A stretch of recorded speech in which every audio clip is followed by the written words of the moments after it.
प्रेरणा युवा सम्मेलन में क्या प्रेरणा दें बच्चों को।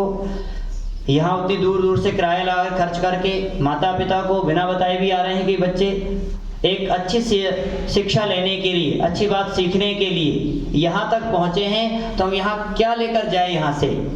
कल बात चल रही नशा के ऊपर चल रहा था, वो नशा को कितनी बढ़िया बात बता रहे थे। आज नशा ने सबको नाश कर दिया है। जब कि नशा हो जाता है, नशा कई प्रकार का होता है। नशा होना कोई बुरी बात नहीं है, मगर नशा होना चाहिए देशभक्ति का, नशा होना चाहिए धर्म का, नशा होना चाहिए गुरुकुल शिक्षा पद्धति को बढ़ाने का नशा होना चाहिए। नशा किसने किया था? हाँ, नशा भगत सिंह को हुआ था, नशा राजगुरु सुखदेव को हुआ था, नशा वीर सावरकर को हुआ था, नशा पंडित लेखराम को हुआ था, और नशा हुआ था वीर नेता सुभाष चंद्र बोस को नशा था। मगर कैसा नशा था वो? नशा शब्द को यदि आप ना को पीछे ले डालें तो क्या बन जाता है? शान बन जाता है, और ना को पहले रखकर नशा ये नाश कर देता है। तो हमें ऐसा नशा हमारे जीवन में होना चाहिए जो देशभक्ति का हो, हमारे जीवन को उत्थान, हमारी शान बनाने वाला हो। ऐसा नशा हर युवक के अंदर होना चाहिए। मैं पंडित लेखराम के बारे में बता देता हूँ। इतना नशा था उनके जीवन में था कि जब वो इस देशभक्ति के लिए, राष्ट्र के उत्थान के लिए जब महर्षि स्वामी दयानंद जी महाराज का सानिध्य प्राप्त हुआ, इतनी तड़प हो गई थी, इतना उनके अंदर जोश था कि देशभक्ति को, संस्कृति को बचाने के लिए ऐसा कोई व्यक्ति नहीं मिला जो जाके घूम घूम के प्रचार करे। और यहाँ तक कहा करते थे लोग कि मस्जिद के आगे प्रचार नहीं कर सकते, मगर नियम कानून था, कानून को भी जानते थे। 10 कदम मस्जिद कर चलकर प्रचार करना चालू कर दे, मगर पीछे वो पंडित लेखराम हटे नहीं। और यहाँ तक बता देता हूँ, ऐसी स्थिति उनकी महापुरुषों की थी, घर बार छोड़कर सब कुछ देश राष्ट्र के लिए अपने को निछावर करने वाले ऐसे क्रांतिकारी बहुत हुए हमारे। परंतु पंडित लेखराम ऐसे व्यक्ति थे कि जब उनको पता चलता है कि यहाँ इस गांव में आज सारे मुसलमान, हिंदू को मुसलमान बनाया जा रहा है, कन्वर्ट करा जा रहा है, ये सूचना मिलते ही पंडित लेखराम अपने घर से निकल पड़ते हैं। उधर देवी जी कहती है आपका पुत्र बीमार है, इसको दवाई की आवश्यकता, डॉक्टर की आवश्यकता है। परंतु पंडित लेखराम कहते हैं आज मैं एक बच्चे के लिए, मेरे पुत्र के लिए मैं आज उनको छोड़ देता हूँ। आज 100 हिंदू मुसलमान बनने जा रहे हैं, वो लाखों हिंदू, लाखों मुसलमान, पता नहीं कितने हजारों मुसलमानों को बदलेंगे। वो आज 100 हिंदू मुसलमान बन रहे हैं, पता नहीं कितनों को बदल डालेंगे। कोई बात नहीं, अपने पुत्र को ना ध्यान में रखते हुए, अपने सारे को वसुधैव कुटुंबकम को भावना रखते हुए, सारे पुत्र को मानते हुए कहा कि मैं इनको बचाना जरूरी है। यदि आज 100 बन गए, हजारों को बनाएंगे, और 1000 बन गए लाखों को बनाएंगे। वो वहीं से अपने बैग सामान उठाकर चल पड़े, और वो ऐसी सुपर फास्ट ट्रेन में बैठ गए जहाँ ट्रेन का स्टॉप भी नहीं था, रुकने की वो नहीं थी। परंतु पता चला कि समय पर पहुंचना है, शास्त्रार्थ करना है, नहीं तो पता नहीं सारे हिंदू मुसलमान बन जाएंगे। तो युवाओं, पंडित लेखराम अपने वस्त्रों को शरीर में लपेटकर चलती ट्रेन में कूद जाता है, अपने प्राणों की हथेली में, प्राणों को अपने हथेली में रखकर ट्रेन से कूद जाता है। और जब वो वहां पर जाता है जहां पर शास्त्रार्थ होना होता है, जहां पर हिंदू मुसलमान बनने जा रहे थे, देखा कि जब हिंदू ने देखा कि ये व्यक्ति हमारी रक्षा के लिए प्राणों को बाजी लगा देता है, क्या कन्वर्ट होना चाहिए, हमें हम पर मुसलमान बनना चाहिए। इस बात को देखकर जो व्यक्ति लुहरान हो गया, सारी खरोच लगी हुई है, और वो आज हमें बचाने के लिए वहां से यहाँ तक चला आया।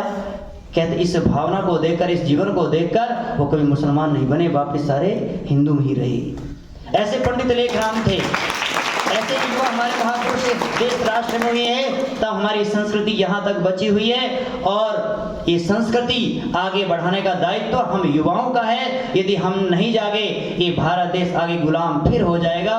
क्योंकि आपने सभी ने देखा होगा 1990 में कश्मीर में क्या हालत हुई थी, आप सभी ने फिल्म में मूवी भी देखी होगी। कैसा काटा गया, कितना अत्याचार करा गया, लाइन में लगाकर, गोली करबट में लगाकर उनको मार दिया गया, मौत के घाट उतार दिया गया।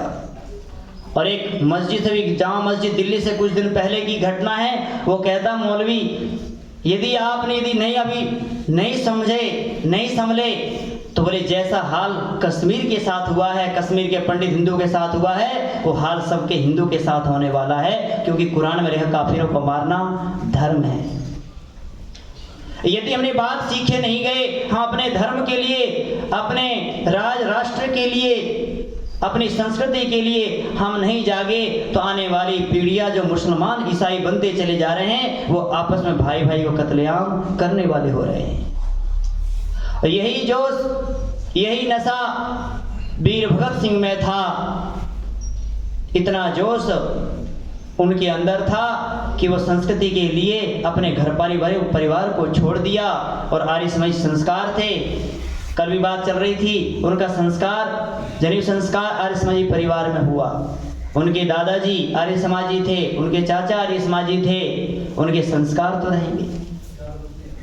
और जब वो जेल में थे, जेलर आता है और जो अंग्रेज अधिकारी कहता है कि पंडित भगत सिंह को फांसी की सजा आज ही सुनानी है, जबकि आज का समय था, वो कब का समय था, कागजों में 24 मार्च का समय था फांसी होने का।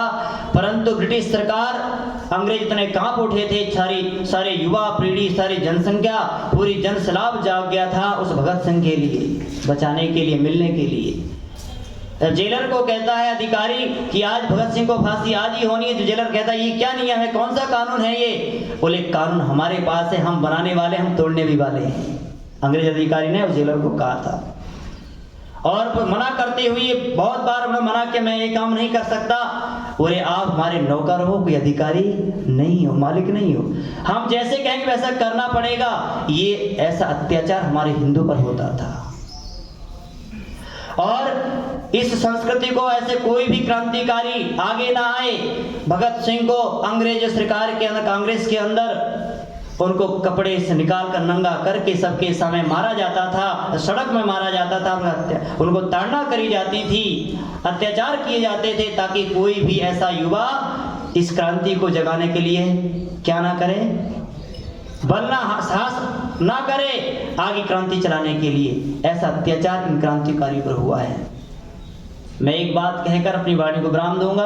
आप यहाँ पर आए हैं, ऐसा नशा लेकर जाएं कि जहाँ भी रहें, जिस घर में रहें, वहाँ पर पूरे परिवार को अपनी संस्कृति से ओतप्रोत कराएं, अपने इतिहास से ओतप्रोत कराएं, अपने जनाएं कि हमारा इतिहास कैसा था, कैसे क्रांतिकारियों ने अपने आप को बलिदान किया है, भूखे प्यासे रहकर भी राष्ट्र की रक्षा करी है। जब वीर सावर की बात करते हैं, जब कोलू चलाते 18-18 घंटे उनको कोलू चलाया जाता था। जब पानी प्यास लगती है तो कोई अंग्रेज अधिकारी ऊपर से पेशाब करता है, हमको पानी भी उस समय नहीं दिया जाता। इतना अत्याचार उनके साथ, हमारे क्रांतिकारी के साथ किया जाता था। यदि हमने क्रांतिकारी जीवन नहीं पढ़ा, हमारे इतिहास को नहीं जाना, तो हमारा जीना बेकार है। क्योंकि आज हम खुली हवा में सांस ले रहे हैं, आज हम वेद मंत्रों की बातें आप आज क्रांतिकारी बात सुन पा रहे हैं, उन क्रांतिकारियों की ही देन है जो हम आज खुली हवा में सांस ले रहे हैं। यदि हम जाग गए ये संस्कृति बची रहेगी, नहीं तो आने वाले में चंद लोग थोड़े से यहाँ बैठे हुए हैं, आने वाले सब ये संपत्ति हमारी संस्कृति को दबाने के लिए सब लोग लगे हुए हैं। हर प्रकार से ईसाई, मुसलमान, अनेक अनेक संस्थाएं लगी हुई है इस मिटाने के लिए। आज हमें जागने की आवश्यकता है। स्वामी श्रद्धानंद महाराज ने, इतना डर था लोगों का कि लोग अंग्रेज इतने डरते थे, कोई किसान फावड़ा लेके, गैती लेके निकल जाता था सड़क में खेत में जाने के लिए, तो अंग्रेज अधिकारी देख डर जाता, भाई ये क्या हथियार है, क्या ये मारने के लिए है क्या? मतलब डरते थे लोग, इतना खौफ था हमारे समाजों का, हमारे क्रांतिकारियों का।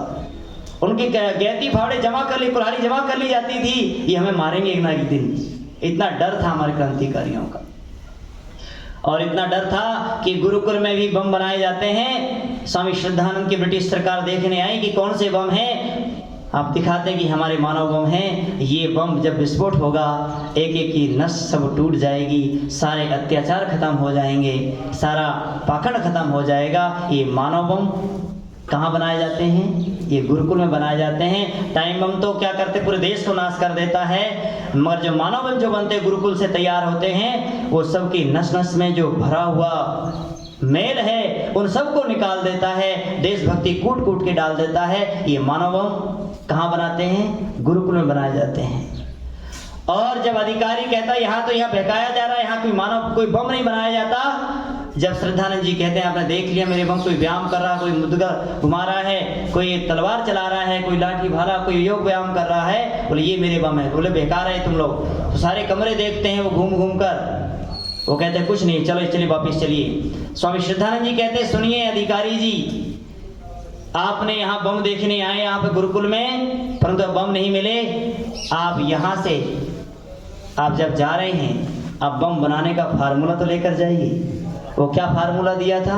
कह रहे हैं आप ये फार्मूला लेकर जाइए मानव बम बनाने का, और आप इसको पढ़कर देखना, आप भी अच्छे मानव बम बन जाओगे। ये स्वामी श्रद्धानंद अधिकारी ने कहा था। ऐसी टीस थी, ये नशा था देशभक्ति का, ये नशा था धर्म संस्कृति को बचाने का। यदि आज वो नशा हमारे अंदर होगा तभी हम संस्कृति को बचा पाएंगे, तभी हमारा युवा सम्मेलन हमारा संपन्न हो पाएगा। नहीं तो आकर चले जाना, खाकर भीड़ इकट्ठी कर देना, ये अच्छे व्यक्ति की हमारी पहचान नहीं होती है।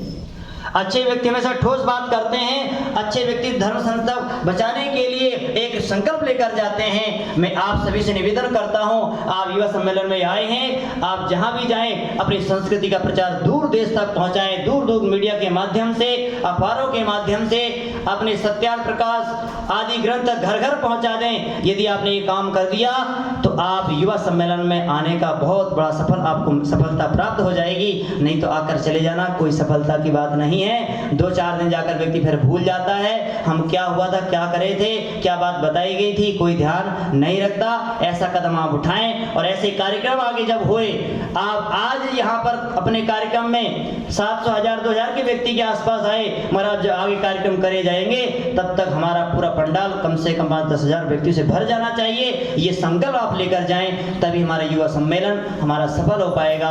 और यहाँ पर आपको सारी व्यवस्था दी जा रही है, यही उद्देश्य है कि आप कुछ यहाँ से सीख कर जाएं। अग्निदेव जी कितना प्रयास कर रहे हैं, कितने आपको रात दिन लगे रहते हैं कि हमारे युवा जागेंगे। कल कितनी बात कह रहे थे कि युवाओं में देशभक्ति, राष्ट्रभक्ति, इस युवाओं में मुझे दिखता है, देश का भविष्य दिखता है, राष्ट्र का भविष्य दिखता है, ऐसी भावना रखते हैं आचार्यगण, सभी भावना रखते हैं। आज यहाँ कुंभाखेड़ा से आप जाएं, कुछ संकल्प लेकर बस जाएं। मैं पुनः सभी का धन्यवाद करते हुए अपनी वाणी को विराम देता हूँ।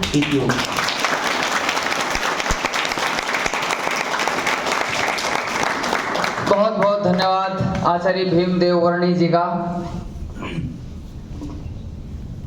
देखिए इन्होंने भी बड़े साल तपस्या की, 10 साल बाद घर गए थे। 10 साल बाद, 10 साल तक ये था कि जब तक वहां भाषा नहीं हो जाएगा मोबाइल नहीं लूंगा मैं। मोबाइल नहीं लिया इन्होंने, और आज सारी चीजें